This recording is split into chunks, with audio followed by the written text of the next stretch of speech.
أعوذ بالله من الشيطان الرجيم.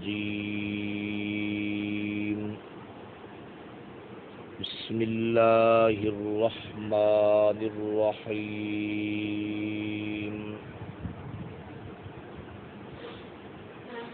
وَإِنَّ مِنْ أَهْلِ الْكِتَابِ لَمَنْ يُؤْمِنُ بِاللَّهِ وَمَا أُنْزِلَ إِلَيْكُمْ وَمَا أُنْزِلَ إِلَيْهِمْ خَاشِعِينَ لِلَّهِ لا يشترون بآيات الله ثمنا قليلا أولئك لهم أجرهم عند ربهم إن الله سريع الحساب.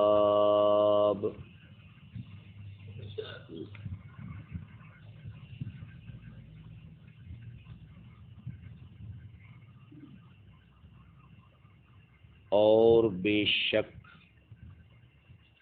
اہل کتاب میں سے البتہ کچھ لوگ وہ ہیں جو ایمان رکھتے ہیں اللہ پر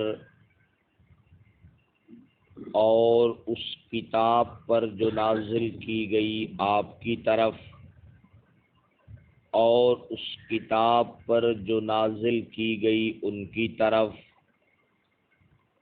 ڈرنے والے ہیں اللہ کے لیے، نہیں خریدتے اللہ کی آیات کے بدلے میں تھوڑے پیسے. ایسے لوگوں کے لیے ان کا اجر ہے ان کے رب کے ہاں، بے شک اللہ جلد حساب لینے والے ہیں.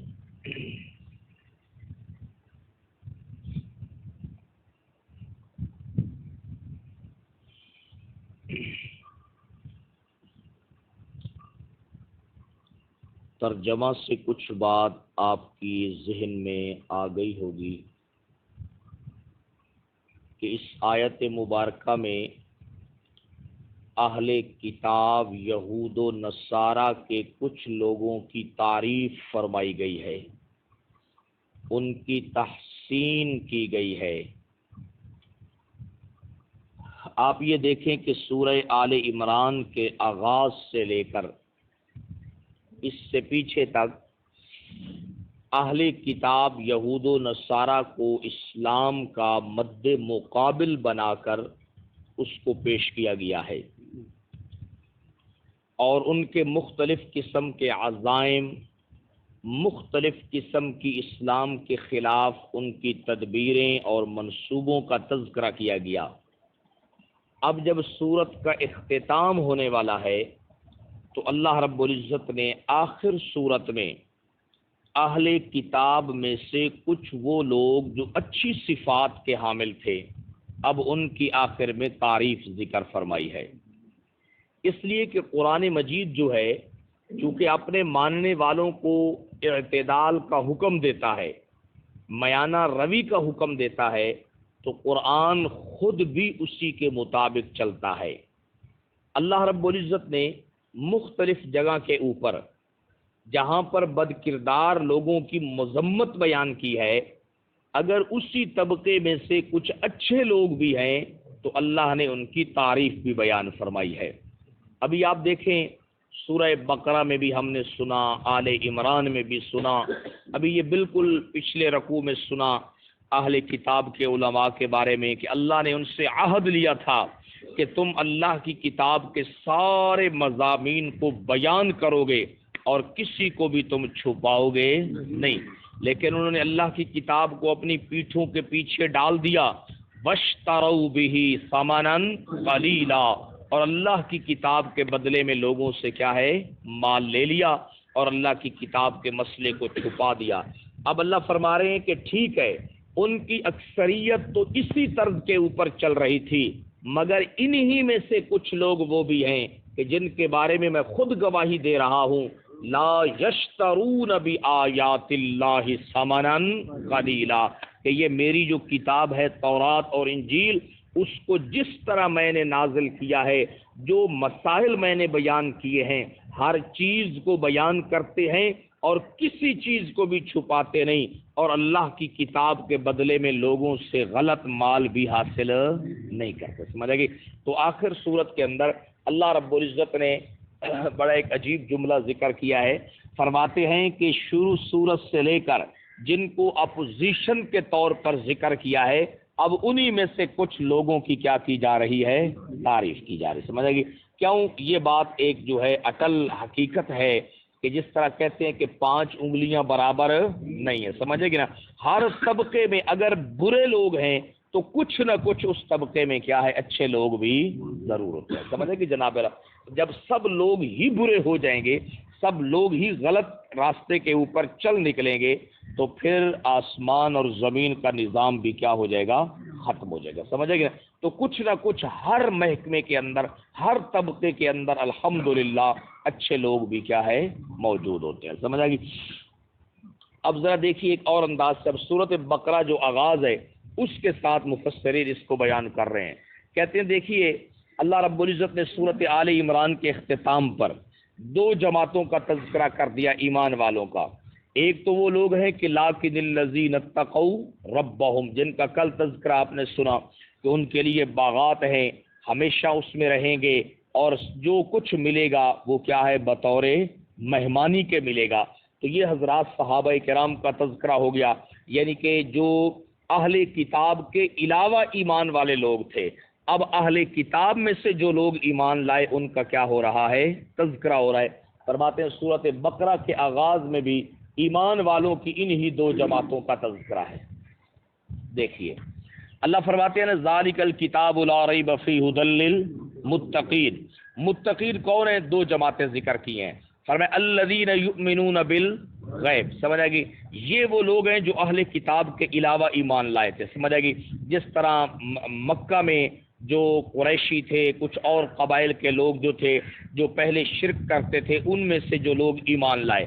یقیمون الصلاۃ ومما رزقناہم ینفقون. پھر دوسری جماعت کا ذکر کیا کو فرمایا کہ کچھ لوگ وہ بھی ہیں یؤمنون، جو ایمان رکھتے ہیں بما انزل الیک، اس چیز کے اوپر جو نازل کی گئی آپ کی طرف، وما انزل من قبلک. سمجھ آئے گی جناب والا؟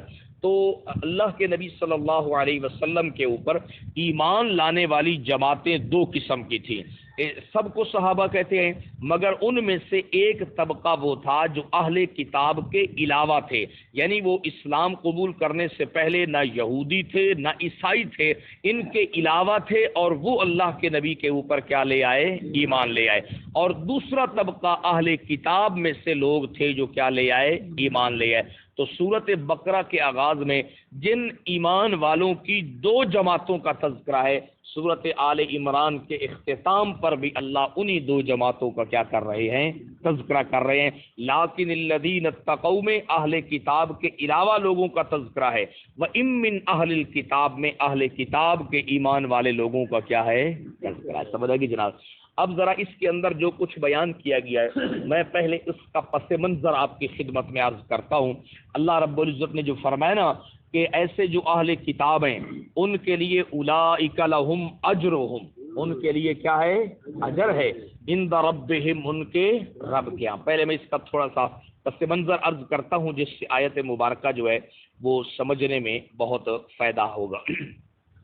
دیکھیے اس دنیا کے اندر یہ ایک فطرتی قانون ہے اور ایک طبی بات ہے کہ انسان شروع سے جس نظریے کے اوپر، جس سوچ اور فکر کے اوپر کاربند ہوتا ہے نا، اس کو اس سے بڑی محبت ہوتی ہے.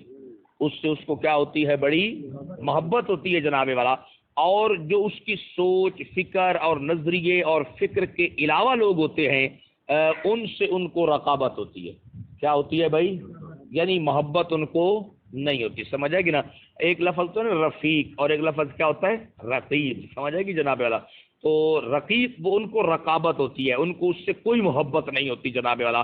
اور اس سوچ، فکر اور نظریے کو قبول کرنا طبعاً ان کی طبیعت کے اوپر بڑا گراں ہوتا ہے، اس پر ان کو بڑا بوجھ ہوتا ہے جناب والا کہ یہ دوسرا نظریہ ہے، دوسری سوچ ہے، دوسری فکر ہے، اس کو ہم کیسے قبول کریں. اللہ رب العزت فرما رہے ہیں جتنے ادیان میں نے آسمانوں سے نازل کیے ہیں ان میں سے کوئی بھی ایک دوسرے کے رقیب نہیں ہے. ان ادیان میں سے کوئی بھی ایک دوسرے کا کیا ہے؟ رقیب نہیں ہے. کوئی بھی ایک دوسرے کا مخالف نہیں ہے، بلکہ جناب آدم سے لے کر جناب خاتم تک جو کچھ نازل کیا گیا ہے سب ایک ہی لڑی کے موتی ہیں. سمجھ آئے گی جناب والا؟ سب ہی جناب والا صداقت کے ہار ہیں اور سب ہی جناب والا صداقت و سچائی کا سلسلہ ہے. لہذا جو آدمی ایک آسمانی دین کی تصدیق کرتا ہے اس پہ لازم ہے کہ دوسرے آسمانی دین کی بھی کیا کرے؟ تصدیق کرے. سمجھ آئے گی؟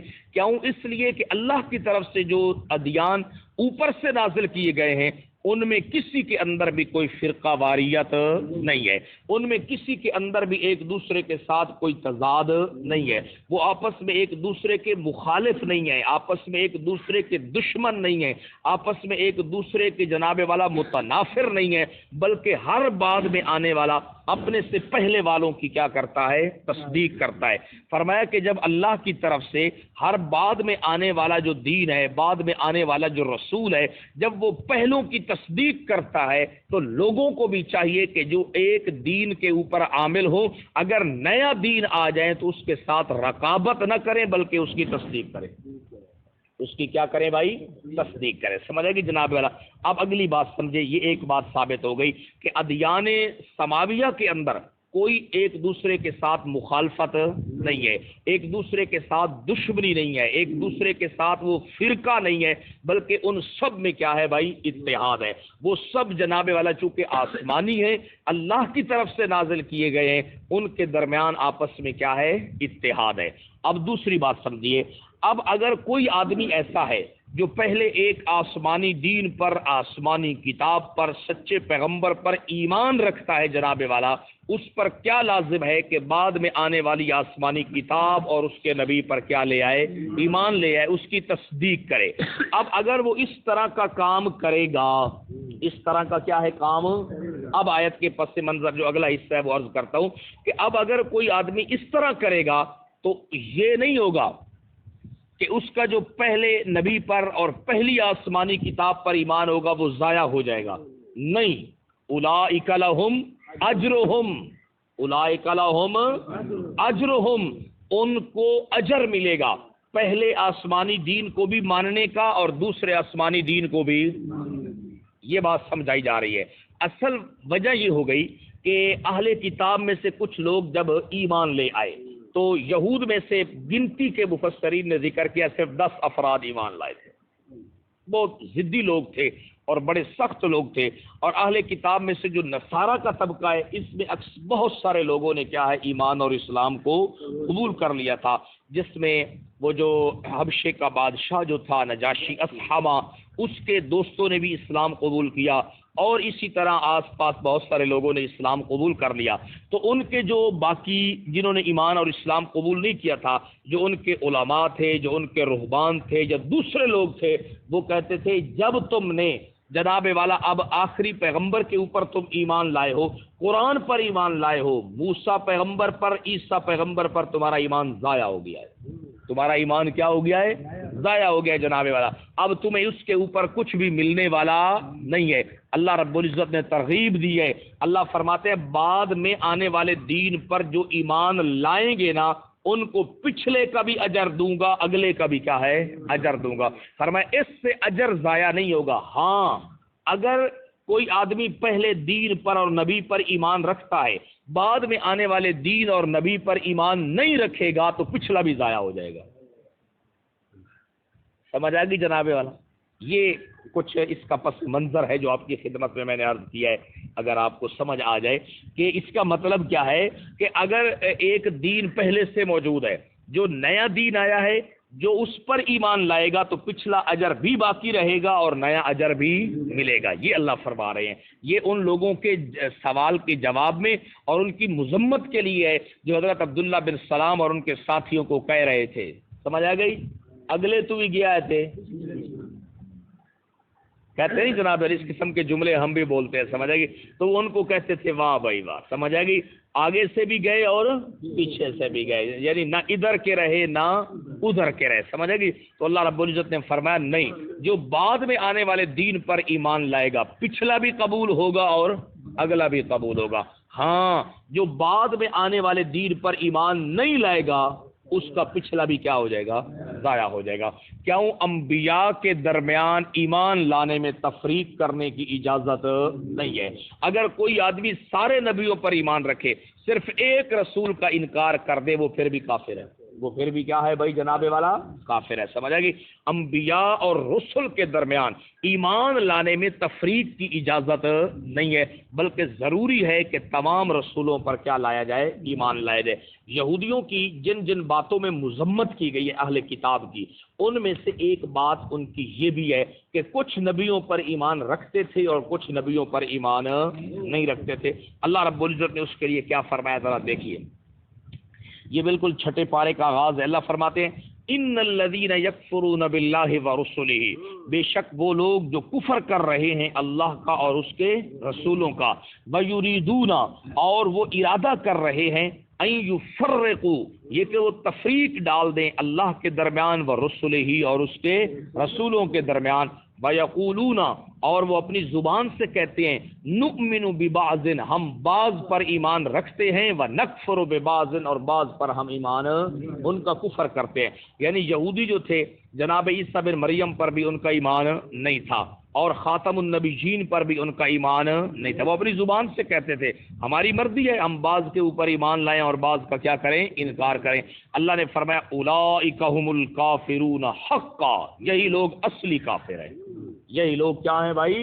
اصلی کافر ہیں۔ اب کوئی بات سمجھ آئی آیت مبارکہ کی جو اللہ نے آخر میں فرمایا اولئک لهم اجرهم، اولئک لهم، جو اہل کتاب میں سے پچھلی کتاب پر بھی ایمان رکھتے ہیں، اس کتاب پر بھی ایمان رکھتے ہیں، اولئک لهم اجرهم، ان کو کیا ملے گا؟ ضائع نہیں ہوگا جناب والا۔ ہاں سمجھ آ گئی؟ تو یہ اہل کتاب جو تھے نا، یہود و نصارہ کے احبار و رہبان، یہ بڑے ہی شاطر اور بڑے ہی چلاک تھے۔ وہ لوگوں کو مختلف انداز سے گھیرنے کی کوشش کرتے تھے۔ آپ دیکھیں صحابہ کرام کو کتنا پریشان کرتے تھے۔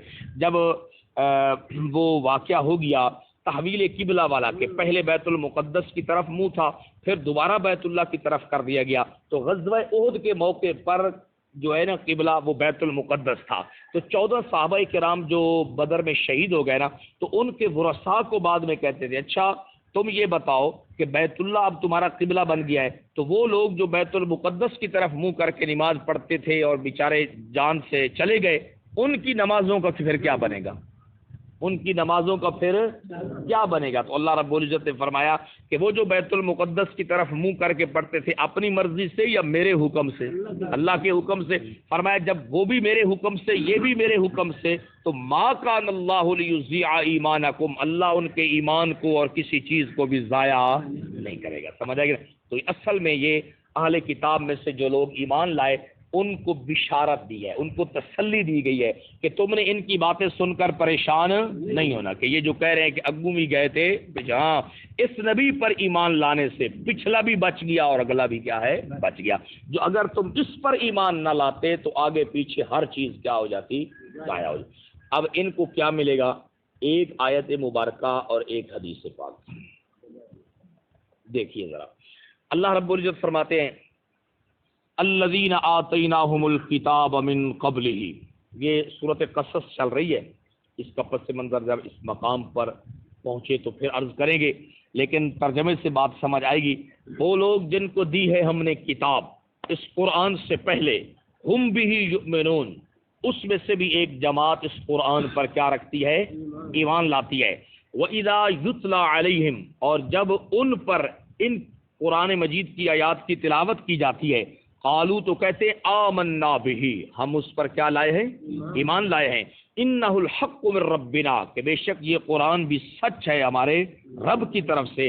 انا کنا من قبلہ مسلمین، ہم بے شک اس کے نازل ہونے سے پہلے بھی اس پر ایمان رکھتے تھے۔ سمجھ آئے گی؟ ہم اس پر مانتے تھے۔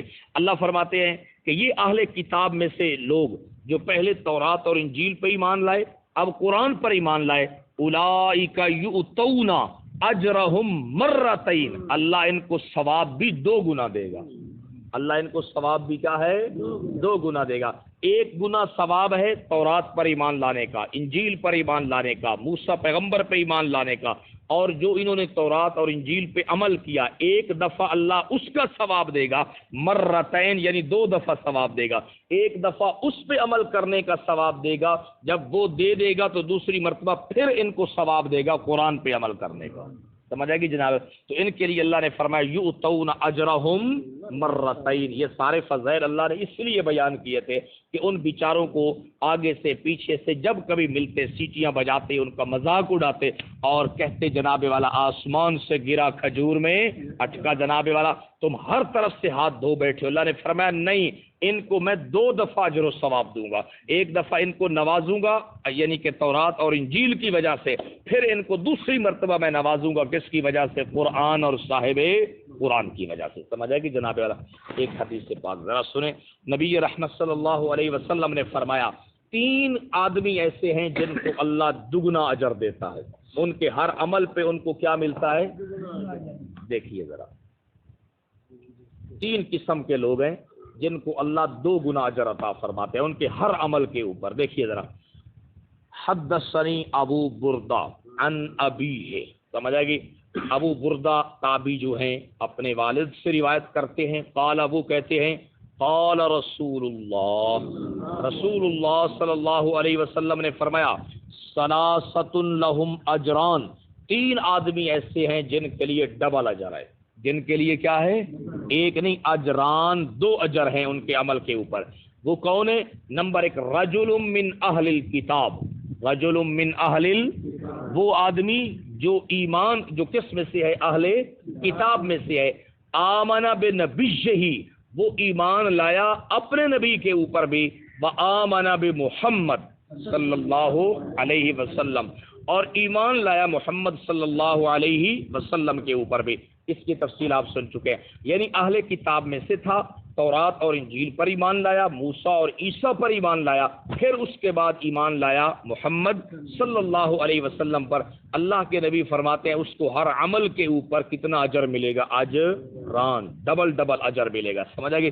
نمبر 2 والعبد المملوک، فرمایا کہ وہ آدمی جو غلام ہے کسی کا جناب والا، وہ اللہ کا بھی حق ادا کرتا ہے، اپنے مالک کا بھی حق ادا کرتا ہے۔ سمجھ آئے گی جناب والا؟ یعنی آپ یوں سمجھ لیں کہ کسی آدمی کا وہ ملازم ہے، کسی آدمی کے تحت وہ کام کرتا ہے، تو اللہ کا جب وقت آتا ہے بات ماننے کا، وہ اللہ کے حق بھی پورے کرتا ہے، وہ حق کا موالی ہے، اپنے مالک کے حقوق کی بھی ادائیگی کرتا ہے۔ فرمایا اس کو بھی ہر عمل پر اجران، کتنے اجر ملیں گے؟ سمجھ آئے گی؟ تو کتنا بڑا اجر و ثواب کما سکتے ہیں جی لوگ جو دفتروں میں بیٹھے ہیں، جو سرکاری ملازم ہیں، یہ بھی غلام ہے نا حکومت کے آرڈر کے جناب والا، تو وہ وہاں پر بیٹھ کر جو اللہ کا حکم ہے اسے بھی پورا کریں، اور اپنے جو بڑے ہیں ان کے حکم کو بھی پورا کریں، اللہ ان کو بھی ہر عمل کے اوپر ڈبل اجر عطا فرمائیں گے۔ سمجھ آئے گی جناب والا؟ لیکن پھر یہ کام بڑا مشکل ہوتا ہے۔ اب ایک غلام ہے بیچارہ، وہ وقت ہو گیا نماز پڑھنے کا، نماز پڑھنا چاہتا ہے، مالک اجازت نہیں دیتا، وہ اسی کی بات مان کے نماز نہیں پڑھتا، تو پھر اس کو کیسے ڈبل اجر ملے گا؟ اس کے لیے پھر قربانی بھی تو ڈبل ہے نا جناب والا۔ جس طرح اہل کتاب جو ہیں وہ پہلے انہوں نے جس چیز پر تھے اس کے بعد دوسری چیز پر بھی ایمان لائے، تو انہوں نے اپنی برادری کے لوگوں کے تانے سنے یا نہیں سنے؟ ان کو برداشت کیا جناب والا، تو اللہ نے ان کو کیا دیا ہے؟ اجر 2 مرتبہ دیا ہے۔ اسی طرح وہ آدمی جو کسی کا ملازم ہے، کسی کا غلام ہے، کسی کے متحت چلتا ہے، اپنی مرضی سے نہیں ہے، فرمایا کہ وہ اللہ کا حق بھی اذا ادى حق اللہ و حق موالی ہے، اللہ کے حق کو بھی پورا کرتا ہے، اپنے مالک کے حق کو بھی پورا کرتا ہے، اللہ اس کو بھی ہر عمل پر کتنا اجر دیں گے؟ 2 گنا اجر دیں گے۔ تیسرا آدمی، اس دور میں نا وہ لونڈیاں ہوتی تھیں، لوگ ان کو اپنے پاس رکھتے تھے۔ اب اسلام جو ہے وہ آیا، ٹھیک ہے، اس نے اس قانون کو ختم نہیں کیا، مگر اس میں بہتری لائی ہے، اس کی آزادی کی ترغیبیں دی ہیں، جن میں سے ایک یہ ہے کہ اگر کسی آدمی کے پاس پہلے ایک لونڈی تھی، پھر اس نے اس کو ادب بھی سکھلایا، اس کو تعلیم بھی دی، تعلیم دینے کے بعد اسے آزاد کر لیا اور اس سے نکاح کر لیا، کیا کر لیا؟ پہلے وہ اس کی باندھی تھی، اس کی لونڈی تھی، اس نے اس کے ساتھ جناب والا اچھا سلوک کیا، پھر اس نے اسے آزاد کر دیا، آزاد کرنے کے بعد اس سے کیا کر لیا؟ نکاح کر لیا۔ اب دیکھو یہ بھی چھوٹا کام نہیں، یہ بھی بڑا کام ہے، کیونکہ لوگوں نے پھر باتیں تو کرنی ہے کہ کل تک تیری لونڈی تھی، کل تک تیری باندھی تھی، آج کیا ہو چکی ہے؟ تیری بیوی ہو چکی ہے جناب والا، آج وہ تیری وراثت کی بھی مالک بن جائے گی جناب والا۔ تو فرمایا کہ اس آدمی کو بھی کتنا گنا اجر ملے گا؟ 2 گنا اجر ملے گا، سمجھ آئے گی جناب والا۔ تو یہ چیز ہے جناب والا۔ اب اس قسم کے اور بھی بہت سارے اس کے ساتھ ملتے جلتے چیزیں ہیں جن کی وضاحت ہو سکتی ہے، تو عزیز پاک کے الفاظ سن لیجئے۔ فرمایا رجل من اہل الکتاب آمن بنبیہ و آمن بمحمد صلی اللہ علیہ وسلم، ایمان لایا اپنے نبی پر بھی اور محمد صلی اللہ علیہ وسلم پر بھی، والعبد المملوک، اور غلام جب وہ ادا کرتا ہے اللہ کے حق کو بھی، وحق موالی ہے، اور اپنے مالک کے حق کو بھی، ورجل، اور ایک ایسا آدمی کانت عندہ امۃ، جس کے پاس باندھی ہو، فادبھا، اس کو ادب سکھلائے، فاحسن تعدیبھا، اس کے ادب کو بہت اچھا کرے، وعلمھا، اس کو تعلیم دے، فاحسن تعلیمھا، پھر اس کی تعلیم کو کیا کر دے؟ اچھا کر دے، ثم اعتقھا، پھر اس کو آزاد کر دے، فتزوجھا، آزاد کر کے اس کے ساتھ کیا کر لے؟ نکاح کر لے، تو فلہ اجران، اس کو بھی کتنے اجر ملیں گے؟ 2 گنا اجر ملیں گے، سمجھ آئے گے؟ تو یہ ہے جی اہل کتاب کی بات۔ تو پہلے ایک عورت جو ہے وہ کسی کی باندھی ہو، اس کی جناب والا وہ گھر کی ملازمہ ہو اور اس کی کوئی حیثیت نہ ہو، پھر آدمی اس سے نکاح کر لے اور اس کو جناب والا اپنے عقد میں لے لے، اس کے لیے بھی کیا ہے بھائی؟ اجر ملیں گے، سمجھے گی جناب والا۔ حضرت فاروق اعظم رضی اللہ تعالیٰ عنہ کے دور خلافت میں ایک مقدمہ پیش ہوا تھا کہ کسی جگہ سے کوئی نوجوان تھا، اس نے کسی نوجوان لڑکی کے ساتھ کیا ہے؟ جرم کا ارتکاب کر لیا۔ حضرت فاروق اعظم کے پاس آئے، فرمایا چل اس کے ساتھ نکاح کر، اس کے ساتھ کیا کر؟ کیونکہ جس کو بیوی بنا کے گھر میں لانا ہوتا ہے اس کی اور شرائط ہوتی ہے۔ فرمایا نکاح کر، کہتے ہیں میں نہیں کرتا۔ فرمایا بغیر نکاح کے اس کے ساتھ وہ کام کرتا ہے، بیوی بنا کے کیوں نہیں کرتا؟ اس کے ساتھ نکاح کرنا پڑے گا۔ اللہ کرے ریاست مدینہ میں یہ قانون فاروقی بن جائے تو فائدہ ہوگا یا نہیں ہوگا؟ امید ہے پھر انشاءاللہ کچھ اس کی روک تھام بھی۔ حضرت فاروق اعظم نے فرمایا کہ جس کے بارے میں مجھے ریاست میں پتہ چلے گا پھر اس کے ساتھ اس کو نکاح بھی، سمجھ آئے گی نا؟ یہ کل کی بات ہے کہ پرسوں کی ایک میں نے پروگرام دیکھ رہا تھا کسی تو وہ جو لاہور والا واقعہ ہوا نا ٹک ٹاکر کے ساتھ، تو ایک میڈیا والا نے ایک عورت ہے اس کو کہہ رہا ہے وہ قوم کی بیٹی ہے، وہ ایسی ہے، اس کے ساتھ بڑی زیادتی ہوئی ہے، وہ بڑی عمر کی تھی۔ اس نے کہا قوم کی بیٹی ہے؟ ہاں۔ اس نے کہا آپ اسے اپنی بہن بناتے ہیں؟ وہ جو اینکر تھا بالکل بیچارہ لاجواب، بھائی آپ اس کو اپنی بہن بنا لیں۔ اس نے کہا میں تو نہیں بہن بناتا۔ اس نے کہا بہنیں ایسی ہوتی ہیں کہ وہ پارکوں میں آئیں اور لوگوں کو دعوت دیں اور اس کے ساتھ فلائیں کس کریں گے۔ اس نے کہا ایسے ہی تم میڈیا کے اوپر بیٹھ جاتے ہو اور کہتے ہو جناب والا قوم کی بیٹی ہے، یہ بیٹیاں ایسی ہوتی ہیں جناب والا جو لوگوں کو خود دعوت دیتی ہیں آج، اور جناب جب اس کو دعوت دی جا رہی ہے لوگوں کو پھر فلائیں، تو یہ سارا اسلام کے خلاف، پاکستان کے خلاف ایک مغربی پراپوگنڈا ہے، صرف اور صرف اسلامی معاشرے کو بدنام کرنے کے لیے، سمجھے کہ جناب والا۔ تو یہ آپ دیکھ لیں اس قسم کے پھر لوگ نہیں تیار ہوتے جناب والا۔ جو لوگ متے کرتے ہیں نا عورتوں کے ساتھ، ان سے کہا جائے ان سے پھر نکاح بھی کر لو، نہیں پھر نہیں تیار، نہیں نکاح سے نہیں کر دے جناب والا، سمجھے؟ شرم آنی چاہیے۔ یہ ایسے لوگوں کی باتیں ہوتی ہیں۔ اب یہ آیت کا ترجمہ پس منظر سنا دیا ہے، یہ درمیان میں کچھ ان کی جو 5 صفات ہیں اس کے اوپر مفسرین نے کچھ روشنی ڈالی ہے، وہ کل عرض کریں گے انشاءاللہ۔ وَإِن مِّنْ أَهْلِ الْكِتَابِ، اور بے شک اہل کتاب میں سے البتہ کچھ لوگ وہ ہیں یؤمن باللہ، جو ایمان رکھتے ہیں کس پر؟ اللہ پر، وَمَا أُنزِلَ إِلَيْكُمْ، اور جو کچھ میرے حبیب آپ کی طرف نازل کیا گیا ہے، صحابہ تمہاری طرف نازل کیا گیا ہے اس پر بھی ایمان رکھتے ہیں، اور جو ان کی طرف نازل کیا گیا تھا اس پر بھی ایمان رکھتے ہیں، خاشعین للہ، یہ پھر بقرہ اور اس کو ملانا ہے مفسرین نے، ڈرنے والے ہیں اللہ سے، لا یشترون بآیات اللہ ثمنا قلیلا، اللہ کی آیتوں کے بدلوں میں پیسے خریدتے نہیں ہیں، اولئک لہم اجرہم، اولئک لہم، یہ مرکزی جملہ ہے، ایسے لوگوں کے لیے اجر ہے ان کے رب کے ہاں، بے شک اللہ بہت جلد حساب لینے والا۔